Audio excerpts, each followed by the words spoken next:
Hi, my name's Richard Finn. I'd like to show what I do when I treat the muscles that are within the foot. The last video I showed the long muscles in the leg that come down to the foot, but everybody always wants the muscles in their feet taken care of, and there's a reason for that. We're going to start on the top of the foot, and what we're going to be looking at, oftentimes you get pain on the top of the foot. One of the biggest reasons I found is dance injuries. People step on each other's feet. I've had a number of people that horses have stepped on them. That's not an uncommon thing. So again, lots of reasons. So I'm starting with the foot in a kind of a neutral position, and I'm going to take the big toe and I want to see how far does it come down. Okay, that's not horrible, but I think we can do better. And then I'm going to look at these four toes and I'm going to move them all as one. Notice that they're just not moving much at all. So what we're going to do is I'm going to hold this and I'm going to move it, and I can feel up higher where this is at.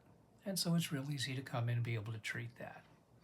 Again, I'm trying not to be mean or evil. I'm not pressing very hard. I'm not doing much of anything really, but it doesn't take much other than accuracy to take care of the problem. So look at where that toe goes now. Pretty decent. Now we still got four toes over here, so I'm gonna feel up here. They kind of attach all up in the same area. So I'm gonna treat with the pads of my fingers, but my palm is gonna lock over here so I'm not blowing my thumbs out, fingers out. And we're gonna see what we can do. And I'm gonna come over and get some more just to the side of that. And are we okay here? Mm-hmm. All right. Again, if somebody's been stepped on by a horse, this can be a big problem. And I cannot tell you, I've had a lot of people stepped on by a horse. And I live in the city. Okay, let's see what happens now. Okay, look at where all those toes are moving now. We almost have dancing feet here. Okay, we're going to turn her back over on her belly and see what we get on the other side.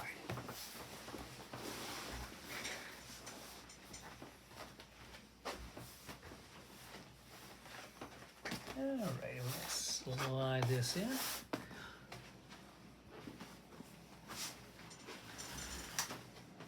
Okay, what we're looking at on this edge over here now is we have three superficial muscles I'm worried about. There's one coming here, there's another one coming down the center, and one from the side.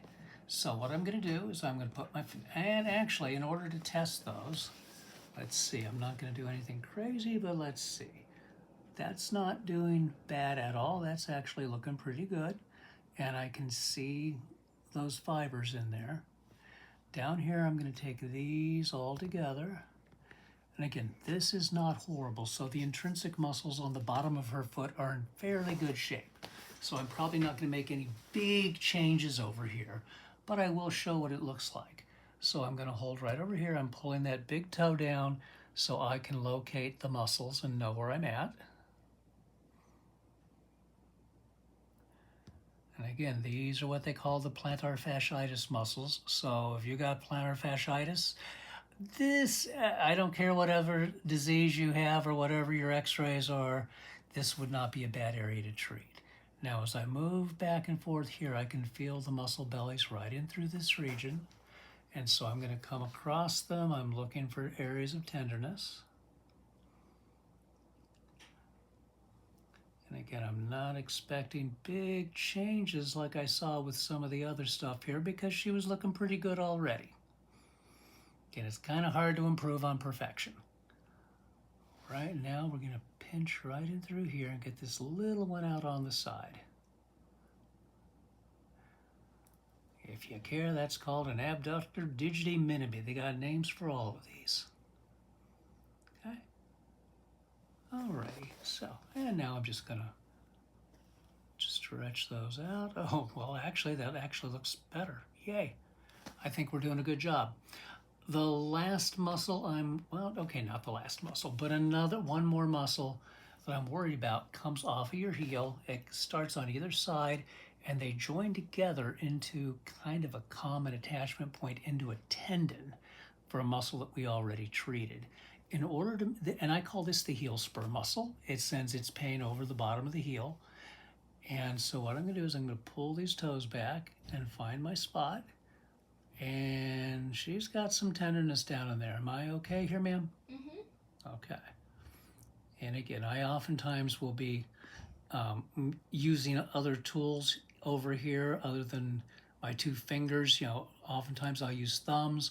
However, right now my other hand is kind of engaged in making sure that I'm actually on the right muscle.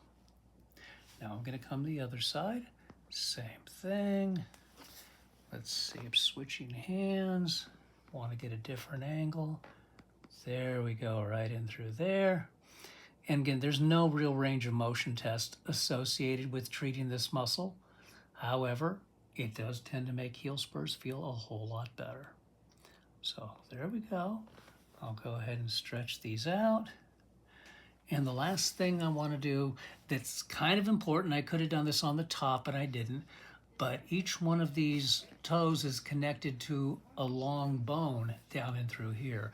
And what I can do with that long bone, if I press it up and I press the bone next to it down and come in, I get some of the deepest muscles in the bottom of the foot. So if you've been stuck in high heels, or if you've not had any support, if you know, whatever your foot complaint is, especially if you've got a Morton's neuroma, these are going to be kind of tender. I would suggest if you've got a Morton's neuroma, getting this kind of work done. The other thing you might want to think of is wearing something called yoga toes, which actually is a toe separator, and you can use that for brief periods of time in order to keep the toes separate and get pressure off of the nerves.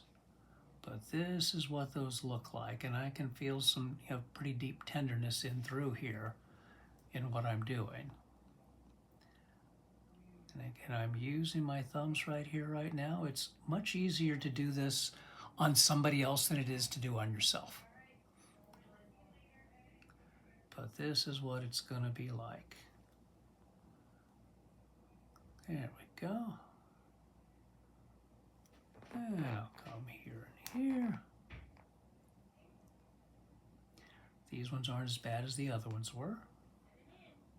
Yeah, and this one's feeling pretty good actually. Well, maybe not there. Okay, now in order to stretch these ones out, I'm just going to move the foot. Okay, and I was told not to do this. However, because these are all individual muscles associated with individual toes, you got to take the piggies individually and you got to move the piggies individually. So that's what I'm going to do, each one by itself. But that is what treatment of the muscles inside the foot looks like when you're trying to be really specific and make sure that no muscles are left behind. I hope you'll consider that for your own therapy. Thanks for watching this video.